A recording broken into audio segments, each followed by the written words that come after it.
bavandimwe nkunda Yezu Kristo akuzwe. Twageze ku cyumweru cya gatatu nyuma ya Noheli.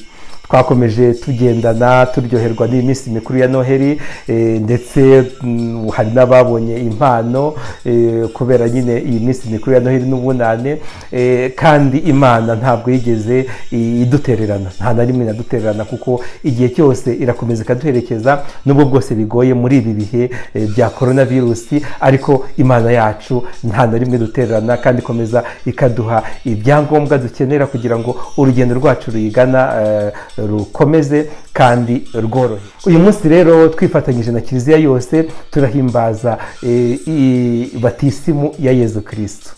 Ivanjiri uyu munsi yatubwira ko Yezu yavuye muri Galileya hanyuma yerekeza muri Yudeya ku mugezi wa Yorodani, nuko ahabwa batisimu na Yohani. Umuntu yashobora kwibaza, Yezu nta cyaha yakoze, Yezu nta nubwo ashobora gukora icyaha, ni gute rero yagiye akajya akamanuka mw'ayo mazi ya Yorodani hanyuma agahabwa batisimu na Yohani? Turabizi cyangwa n'utabizi abyige uyu munsi.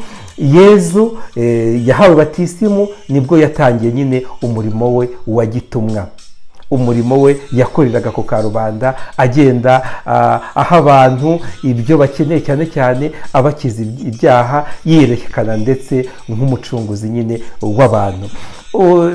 Ikintu cya mbere twigira rero mu ivanjiri uyu munsi no kuri uyu munsi mukuru w'abatisimu ya Yezu Kristo, ni uko Yezu utarangwaho icyaha atangiye umurimo wa gitumwa yashatse kongera kwikorera ibyaha byacu byose n'intege zacu kugira ngo aduhe ubwigenge bwuzuye. Muvandimwe rero, aho uherereye hose wibuke ko iyi batisimu ya Yezu Kristo iguhaye ubwigenge. Ahereye kuri batisimu ye, Yezu arashaka kuguha ubwigenge. Uyu munsi rero nutegereza ko ayo mayobera y'ubwigenge Yezu Kristo aguha, ntihongere kwijandika mu bitagira shinge bituma uba kure na Yezu Kristo, hanyuma bikanakubuza nyine ubwigenge bwuzuye, kuko icyamuzanye cya mbere ni ukuduha ubwigenge. Yezu Kristo arashaka kuguha ubwigenge uyu munsi, ntutegereze ejo, aguhaye ubwigenge. Bubyaza umusaruro rero, kandi nawe ufasha abandi, abakuri hafi n'abakuri kure, kwigenga byuzuye, kwigenga bya gikristo. Icyo nicyo cya mbere twigira mu ivanjiri y'uyu munsi ndetse no kuri uyu munsi mukuru. Icya kabiri, Yezu yamanutse mu mazi ya Yorodani, hanyuma arayatagatifuza. Atagatifuza n'amazi y'imigezi yose, amazi yose yo ku isi yose, abakristo bose bahabwamo batisimu. Natwe rero twibuke batisimu yacu. Batisimu yatugize abana b'Imana kandi yatumye nyine twinjira mu muryango mugari wa Yezu Kristo, ari wo Kiliziya.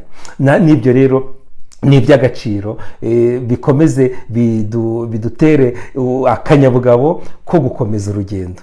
Gukomeza urugendo, twabivuze, dusangira ubwo bwigenge Yezu Kristo atugabira, kandi twumva yuko kuba abakristo ari ikintu cy'agaciro. Bityo icyo ni icya gatatu twigira kuri uyu munsi mukuru, tubashe gutanga ubuhamya, duhamye ijambo ry'Imana twumva, turishyira mu bikorwa, ariko cyane cyane twera imbuto z'ubukristo, kubera ko twabatijwe, twahindutse abana b'Imana kandi koko turi bo.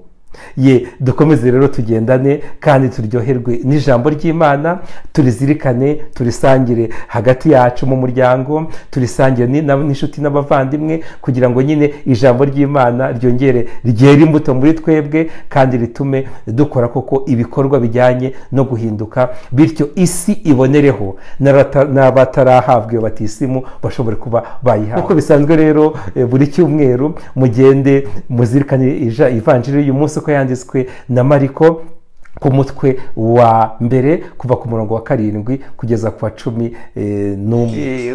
Uyu munsi mukuru wa batisimu ya Yezu uranasoza nyine iminsi mikuru igihe cya Noheli. Dukomeze rero tugendane kandi twumve ko ijambo ry'Imana rigomba kugira umwanya wa mbere mu buzima bwacu bwose. Ushobora byose nabahe umugisha kandi abarinde, Imana Data na Mwana na Roho Mutagatifu. Amen. Icyumweru cyiza.